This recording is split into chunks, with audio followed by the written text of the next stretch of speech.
मैं डॉक्टर महेश कुमार पालीवाल, सहायक आचार्य रसायन विज्ञान, राजकीय कन्या महाविद्यालय चोमू। आज हम बीएससी पार्ट फर्स्ट का नेक्स्ट टॉपिक जो गैसेस स्टेट हमने स्टार्ट कर रखा है उसमें हम पढ़ेंगे समानित अवस्था समीकरण तथा संगत अवस्थाओं के नियम। इसके साथ ही अपन एक टॉपिक और पढ़ेंगे, उसका नाम है मॉलिक्यूलर वेलोसिटीज़। तो अपन स्टार्ट करते हैं समानित अवस्था समीकरण तथा संगत अवस्थाओं के नियम। हम जानते हैं कि अणुओं का वास्तविक आयतन तथा उसके अंतराण्विक आकर्षण बल के कारण गैसों का जो आचरण होता है वह आदर्श गैसों से भिन्न हो जाता है। जो वास्तविक गैसें होती हैं उनका आचरण आदर्श गैसों से भिन्न इसलिए होता है क्योंकि उसका जो वास्तविक आयतन जो होता है हम जो कल्पना करते हैं उससे अलग होता है, तथा हम ये मानते हैं कि गैसों के अणुओं के मध्य किसी प्रकार का कोई आकर्षण बल नहीं होता है, जबकि वास्तविक जो गैसें होती हैं उनके अणुओं के मध्य कोई ना कोई आकर्षण बल आवश्यक रूप से होता है, जबकि आदर्श गैसों में हम ये मानते हैं कि उनके मध्य किसी प्रकार का कोई आकर्षण बल नहीं होता। वैन डर वाल्स समीकरण उपयुक्त बातों को ध्यान रखते हुए सुधार किया गया और वास्तविक गैसों के आचरण की व्याख्या की गई, किंतु इस समीकरण में दो स्थिरांक यानी कि ए व बी ऐसे थे जो गैस की प्रकृति पर निर्भर करते हैं, अतः समीकरण को समान रूप से सभी गैसों पर लागू नहीं किया जा सकता। स्थिरांक ए व बी जो होते हैं वो प्रत्येक गैस के लिए भिन्न भिन्न होते हैं, इसलिए वैन डर वाल्स समीकरण ऐसी समीकरण है जिनको सभी गैसों के लिए समान रूप से लागू नहीं किया जा सकता। बाद में 1818 में वैन डर वाल्स ने बताया कि यदि उनके समीकरण को समानित ताप, दाब व आयतन के रूप में व्यक्त किया जाए तो वह एक ऐसी सामान्य समीकरण बन जाएगी जिसे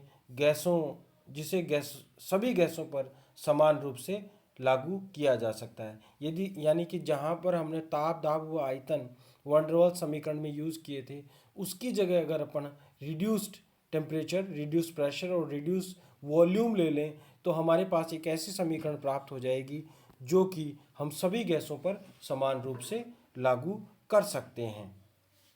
अब देखिए समानित दाब व समानित आयतन जो है वह क्रांतिक ताप, दाब व आयतन से किस प्रकार से संबंधित होता है। देखिए टीआर जो है, टीआर का मतलब हो गया रिड्यूस टेम्परेचर, पीआर का मतलब हो गया रिड्यूस प्रेशर, वीआर का मतलब हो गया रिड्यूस्ड वॉल्यूम। जो टीआर होता है वह टी अपॉन टीसी के बराबर होता है, यानी कि टीसी जो है वह क्रिटिकल टेम्परेचर है और पी आर जो है वो पी अपॉन पी सी के बराबर है, जहाँ पी सी जो है वो क्रिटिकल प्रेशर है और वी आर जो है वो वी अपॉन वी सी के बराबर होता है। जहाँ पर मैंने आपको बताया है T R, P R, V R क्रमशः समानित ताप, समानित दाब व समानित आयतन है। इन्हें थीटा, पाई व फाई द्वारा भी प्रदर्शित किया जाता है। देखिए आप ऐसे याद कर सकते हो, थीटा यानी टेम्परेचर, थीटा इसलिए टेम्परेचर, और फिर उसके बाद आता है क्या, pi pressure, P for pi, P for pressure, और फाई जो बच गया वो क्या हो जाएगा, वॉल्यूम हो जाएगा। तो थीटा, पाई, फाई ऐसे याद कर सकते हो, theta for temperature, pi for pressure और फाई फॉर क्या हो जाएगा, आयतन। तो हमारे पास जो T बराबर हो जाएगा, क्या हो जाएगा, T बराबर हो जाएगा T C into theta, P बराबर हो जाएगा पी सी इंटू पाई और V बराबर वी सी इंटू फाई। अब वैन डर वाल्स समीकरण जो है वो हमारे पास है P plus a upon V square into V minus b is equal to R T. इसमें अपन अगर पी वी व टी के मान रख देंगे ऊपर जो हमने प्राप्त किए हैं तो हमारे पास प्राप्त हो जाएगी P C pi plus a upon V C square phi square into V C into phi minus b is equal to R T C theta, जो समीकरण 1 बताई गई है। अब देखिए समीकरण 1 में हम पी सी, वी सी व टी सी के मान रख देंगे जो हमने पहले प्राप्त किए थे। पीसी, वीसी और टीसी के मान अगर अपन रखेंगे तो पीसी का मान जो होता है वो किसके बराबर होता है, a/27b² के बराबर होता है। वीसी का मान 3b के बराबर होता है और टीसी के बराबर जो है वो 8a/27 के बराबर होता है, जो मैंने आपको पहली क्लास में निकाल के बताया था। अब अपन समीकरण 1 में इनके मान रख देते हैं तो हमारे पास समीकरण ये प्राप्त हो जाएगी जो 2 में व्यक्त की गई है। a/27b² into pi plus a/3b² into 3b into five minus b is equal to r 8a/27 rb into theta. अब इसको सॉल्व करेंगे तो हमारे पास आ जाएगा pi a/27b² plus a/9b² 5² into 3b 5 minus b is equal to हो जाएगा 8a/r(θ/27 r b। अब देखिए अपन इसको ऐसे लिख सकते हैं, क्या लिख सकते हैं, हमारे पास ये हो जाएगा।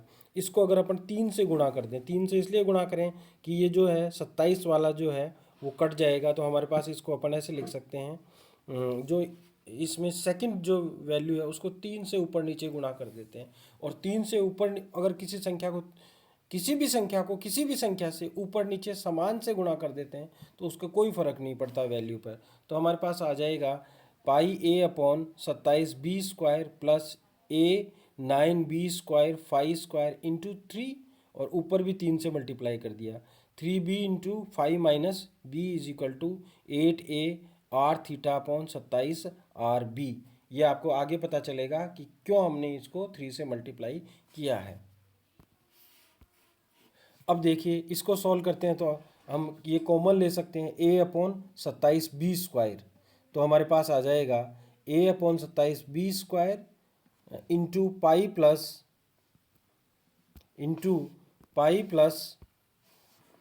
5² इंटू b, यहाँ पे b कॉमन ले लिया 3 5 minus 1 is equal to 8a/θ/27b। अब देखिए अपन इसको ऐसे लिख सकते हैं, क्या लिख सकते हैं, a/27b, b से b कट जाएगा, ये वाला जो है यहाँ ये वाला जो b है वो इस b से कट जाएगा, तो हमारे पास बचेगा a/27b into pi plus 3 5² into 3 5 minus 1 is equal to a/27b into 8 theta. अब देखिए a/27b दोनों तरफ है तो ये दोनों कट जाएंगे, तो हमारे पास बच जाएगा pi plus 3 5² into 3 5 minus 1 is equal to 8 theta, जो समीकरण 2 के रूप में व्यक्त किया गया है। और यही क्या है, समानित अवस्था समीकरण है। उपयुक्त समीकरण 2 में ए व बी जैसे स्थिरांक नहीं है जो गैस की प्रकृति पर निर्भर करते हों। यहाँ पर ए और बी बिल्कुल नहीं है, अतः इस समीकरण को किसी भी पदार्थ पर लागू किया जा सकता है, किसी गैस पर लागू किया जा सकता है। समानित ताप, दाब व आयतन के रूप में व्यक्त की गई इसी समीकरण को समानित अवस्था समीकरण या अवस्था की समानित समीकरण कहते हैं। अब देखिए संगत अवस्था का नियम क्या है। समस्त गैसों के समानित ताप व समानित दाब के मान यदि एक जैसे हों तो उनका आदर्श व्यवहार से विचलन भी एक जैसा ही होता है। इसे संगत अवस्था का नियम कहते हैं, एक लाइन का नियम है। दूसरा है समानित अवस्था क्या कहलाती है। यदि किन्हीं दो गैसों के समानित ताप व समानित दाब के मान समान हो तो उसका समानित आयतन भी समान होगा। ऐसी स्थिति में कहा जाता है कि दो गैसें जो हैं वो समानित अवस्था में हैं। इसको प्रूव करने के लिए क्या किया गया, गॉ और जेनसू ने कई गैसों व पदार्थों के समानित संपीड़िता व्यंजक ZR व समानित दाब के मध्य एक ग्राफ खींचा। ZR और PR के मध्य ग्राफ खींचा और ये ग्राफ ये दर्शाते हैं कि सभी पदार्थ एक जैसे वक्री देते हैं, अर्थात एक जैसी संगत अवस्था में उपस्थित हैं। बाएं प्रदर्शित चित्र में एथेन, मेथेन, नाइट्रोजन व प्रोपेन के वक्र दिखाए गए हैं। इनमें हम देखते हैं कि सभी के बिंदु उसी वक्र के ऊपर हैं, अर्थात समान अवस्था की समानित समीकरण 2 एक जैसी समीकरण है जिसे एक सामान्य समीकरण कह सकते हैं और जो सभी गैसों पर समान रूप से लागू की जा सकती है। देखिए मैंने यहाँ पर एथेन को छोटी डॉट से बताया हुआ है, मेथेन को खाली डॉट से बताया हुआ है, नाइट्रोजन को ट्राइंगल से बताया है और प्रोपेन को मैंने स्क्वायर से बताया है। तो आप देख सकते हो स्क्वायर है, छोटी डॉट है और जो है छोटा सर्कल है, और यहाँ पर इसमें कहीं ट्राइंगल भी मिल जाएगा आपको। ठीक इसी तरह से इसमें भी देख सकते हो, ये अलग अलग टेम्परेचर पर है, यानी कि अलग अलग रिड्यूस टेम्परेचर पर है। ये रिड्यूस टेम्परेचर 1 पर है, ये रिड्यूस टेम्परेचर 1.2 पर है, ये रिड्यूस टेम्परेचर 20 पर है। तो हमारे को जो है वो एक ही ग्राफ पर सारे गैसों के पॉइंट्स मिलते हैं जो हमने समानित संपीड़िता व्यंजक और समानित दाब के बीच में खींचे हैं। इसका मतलब सभी गैसें जो हैं वो एक ही प्रकार का व्यवहार प्रदर्शित करती हैं, यानी कि सभी संगत अवस्था में हैं। तो हम ये कह सकते हैं कि इस प्रकार जो हैं गैसें एक तरह का व्यवहार या गैसें समानित अवस्था में होती हैं। अब नेक्स्ट टॉपिक है हमारा आणविक वेलोसिटीज, आणविक वेग या molecular velocities.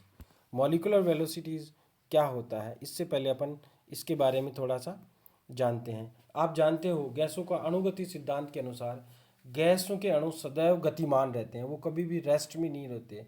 Molecule never be in rest, और वे सदैव सीधी रेखा में गति करते हैं, एकदम स्ट्रेट में। किंतु ये गति करते समय वे परस्पर एक दूसरे के साथ और पात्र की दीवारों से टकराते रहते हैं या टकरा सकते हैं। जब भी वह सीधी रेखा में गति करेंगे, उनके सामने कोई मॉलिक्यूल आ जाएगा तो उससे टकरा सकते हैं, या दीवार उसके सामने आ जाएगी तो दीवार से टकरा जाते हैं। टकरों के कारण इन अणुओं की गति की दिशा तथा इनकी गतिज ऊर्जा में परिवर्तन आ जाता है। ऐसा होने से उनकी गति अथवा वेग में भी परिवर्तन आ जाएगा। अतः समस्त अणु भिन्न भिन्न ऊर्जा वाले होते हैं और भिन्न भिन्न गति से चलते हैं। क्योंकि टकराने से उनकी ऊर्जा और गति में अंतर आता है, तो फिर उनके जो है अणु जो होते हैं, वो सारे के सारे अणु जो होते हैं वह भिन्न भिन्न ऊर्जा वाले और भिन्न भिन्न गति वाले होते हैं।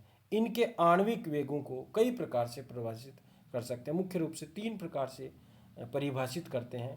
पहला है वर्ग माध्य मूल वेग, दूसरा औसत वेग और तीसरा प्रायिकता वेग। तो सबसे पहले बात करते हैं वर्ग माध्य मूल वेग, रूट मीन स्क्वायर वेलोसिटी। यदि किसी गैस के समस्त अणुओं के वेगों के वर्ग के औसत का वर्गमूल ज्ञात कर लिया जाए तो उसे वर्ग माध्य मूल वेग कहते हैं। यदि किसी गैसों के समस्त अणुओं के, देखो जैसा वर्ग माध्य मूल वेग उसी से पता चलता है, यानी वेगों के वर्ग के औसत का वर्गमूल ज्ञात कर लिया जाए तो वर्ग माध्य मूल वेग कहलाता है। इसे संक्षिप्त में हम आरएमएस वेग कहते हैं। इसे सी द्वारा प्रदर्शित करते हैं, और c इज इक्वल टू होता है c1 square plus c2 square plus c3 square plus and so और c square n upon n, और इसका अंडर रूट। हाफ का मतलब जो होता है वह अंडर रूट होता है। तो हो गया, क्या हुआ, सभी अणुओं के वर्ग, ये स्क्वायर हो गया सबका, अणुओं, और फिर औसत ये एवरेज हो गया, और उसका वर्ग अंडर रूट हो गया। ज्ञात कर लिया जाए तो वह वर्ग माध्य मूल वेग कहलाता है, जहाँ C1, C2, C3 and so on आदि अणुओं का व्यक्तिगत वेग है। इसे निम्न प्रकार से भी लिख सकते हैं। क्या लिख सकते हैं, जहाँ पर मान लो हमारे पास C1 वेग वाले N1 अणु हैं, C2 वेग वाले N2 अणु हैं, C3 वाले वेग वाले N3 अणु है। इस प्रकार से अपने पास बहुत सारे अणु हो तो अपन ये लिख सकते हैं N1 C1 square plus N2 C2 square plus N3 C3 square and so on, या Ni Ci square upon N1 plus N2 plus N3 and so on Ni का अंडर रूट, और I का मतलब होता है इंडिविजुअल एंटिटी। और तो C बराबर हो जाएगा हमारे पास, इसको अपन ये लिख सकते हैं summation Ni Ci square upon summation Ni का अंडर रूट, जहाँ N1 अणु C1 वेग वाले, N2 अणु C2 वेग वाले, N3 अणु C3 वेग वाले, तथा Ni अणु Ci वेग वाले हैं। इसका परिकलन गैसों के अणुगति समीकरण द्वारा भी किया जा सकता है। हम जानते हैं इसके अनुसार क्या होता है, PV is equal to 1/3 mn v² होता है। तो PV इज इक्वल टू हो जाएगा 1/3 mn c² और c² बराबर हो जाएगा, क्योंकि V इज इक्वल टू सी हो गया, Vrms इज इक्वल टू अपन ने c मान लिया, तो हमारे पास हो जाएगा c² is equal to 3PV/mn। और 3PV mn को अपन कैपिटल M से रिप्रेजेंट कर सकते हैं। तो C इज इक्वल टू हमारे पास हो जाएगा 3PV/m, और PV is equal to RT होता है, तो हमारे पास हो जाएगा 3RT/m। और जो होता है क्या, अपन मास बाई वॉल्यूम जो होता है वो क्या होता है, डेंसिटी के बराबर होता है। तो अपन ऊपर जो फर्स्ट में इसमें देख सकते हैं मास बाई वॉल्यूम, V को नीचे ले आएंगे तो इसकी जगह D लिख सकते हैं, तो 3P/D हो जाएगा। अब नेक्स्ट आता है औसत वेग। समस्त अणुओं के वेगों के योगफल में यदि अणुओं की कुल संख्या का भाग दिया जाए तो औसत वेग का मान प्राप्त होता है। इसे C बार द्वारा रिप्रेजेंट करते हैं या C बार द्वारा प्रदर्शित करते हैं। तो C bar is equal to हो जाएगा C1 + C2 + C3 and so on upon n, अथवा C bar is equal to हो जाएगा 0 to अल्फा CDn/n, जहाँ C1 C2 आदि अणुओं के व्यक्तिगत वेग हैं और n अणुओं की कुल संख्या है। अब वितरण वेग नियम के अनुसार इसका मान निम्न आता है। C bar is equal to होता है √8 RT/πm। अब वही यहाँ पर रख सकते हैं अपन, C bar is equal to √8 RT/πm हो जाएगा। RT की जगह PV लिख सकते हैं, तो क्या हो जाएगा 8PV is equal to πm। और मैंने बताया था m/v की जगह अपन D लिख सकते हैं, तो हमारे पास आ जाएगा 8P/πd, क्योंकि D जो है वो डेंसिटी होती है, और डेंसिटी जो होता है घनत्व होता है वो मास बाई वॉल्यूम होता है, यानी द्रव्यमान बटा आयतन होता है। तो अपन इस प्रकार से लिख सकते हैं। अब अपने पास थर्ड आता है प्रायिकता वेग, मोस्ट प्रोबेबल वेलोसिटी। ये क्वेश्चन बहुत बार आता है, मैक्सिमम टाइम आता है, तो इसको बहुत ध्यान से पढ़ना है। मॉलिक्यूलर वेलोसिटीज का क्वेश्चन जो है उसको आवश्यक रूप से आपको याद करना है। यद्यपि प्रत्येक अणु की ऊर्जा व वेग अलग अलग होता है, फिर भी अधिकांश अणुओं का वेग किसी एक निश्चित क्षेत्र या परास में होता है। गैसों के अधिकांश अणु जिस वेग से गमन करते हैं उस वेग को प्रायिकता वेग कहते हैं, और इसे अल्फा द्वारा प्रदर्शित किया जाता है। वितरण वेग नियम से इसका मान निम्न आता है। अल्फा इज इक्वल टू होता है √2 RT/m, और ये होता है √2 PV/m, वही बात है। और ये हो जाएगा 2P/d, क्योंकि मास बाई वॉल्यूम होता है। अब देखिए इनमें आपस में क्या रिलेशन है उसकी बात करते हैं। प्रायिकता वेग, औसत वेग व वर्ग माध्य मूल वेग में संबंध। अल्फा बराबर होता है, क्या होता है, अल्फा बराबर होता है 2 RT/m। C bar is equal to होता है 8 RT/πm, और C इज इक्वल टू होता है 3 RT/m। तो अपन C bar is equal to हो जाएगा 1.128 अल्फा, अल्फा बराबर हो जाएगा 0.816C, और C इज इक्वल टू हो जाएगा 1.086 C बार।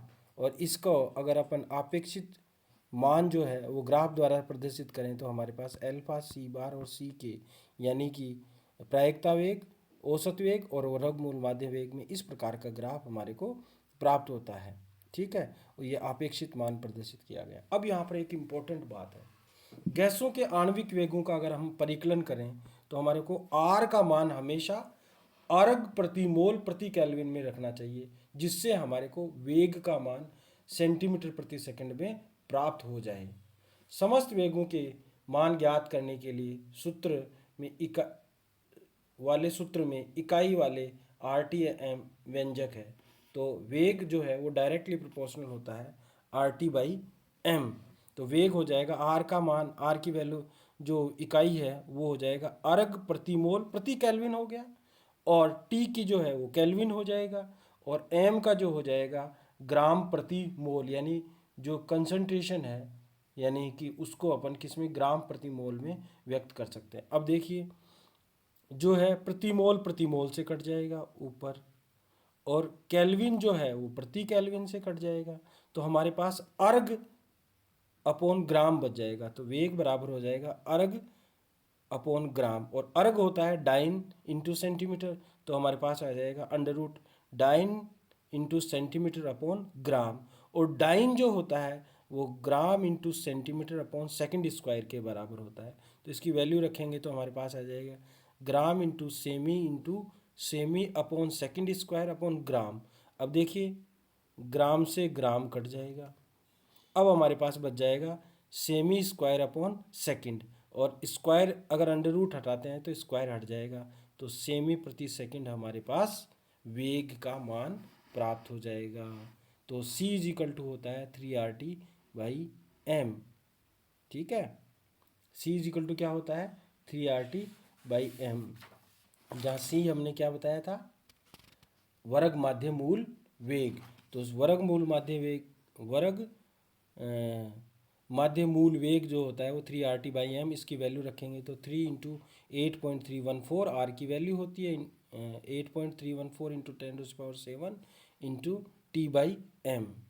ठीक है, ये अलग अलग गैसों के लिए अलग अलग होती है। तो C बराबर हो जाएगा 1.58 into 10⁻4 into under root T/m। तो ये हम प्राप्त कर सकते हैं। इसलिए हमारे को ध्यान रखना चाहिए कि R का मान अर्ग प्रति मोल प्रति केल्विन में ही हमारे को रखना चाहिए। अब नेक्स्ट क्लास में हम आणविक वेगों का मैक्सवेल वितरण नियम पढ़ेंगे। धन्यवाद।